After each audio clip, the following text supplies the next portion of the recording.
देखु आज हूँ 10 वर्ष पूर्ति देशर प्रधानमंत्री आह्वान देइथिले देशवासी को कि झील को जन्म होगा दिंतु झील को पढ़ा दिंतु झील को बढ़ा दिंतु से झील समाज को समृद्ध करिवारे तार योगदान दब।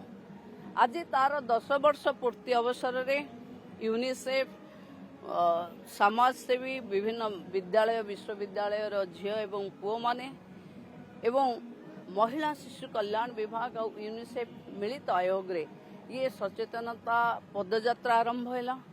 मु भावुची ये आह्वान रे आम राज्य रे ये लिंग भित्तिक असमानता रे महिला माने सचेतन हेबे।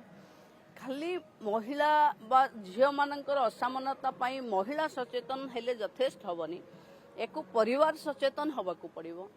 पुओ माने बापा माने आग को आसवाकू पड़िबो एवं झील हो कि पुओ हो दुहे आम पाई संतान। ये संतान को सुरक्षा मातृत्व एवं आग को पढ़िबा बढ़िबा सबुथिरे पुओ सहित झील समान से भली सुजोग दबा पाई आमर ये प्रयास। मु भावुची आम राज्य रे निश्चिंत भावे आम लोक माने पुओ झील भितरे फरक न देखी झील को भी पुओ भली बढ़िबा पढ़िबा गढ़िबारे सहायक हेबे।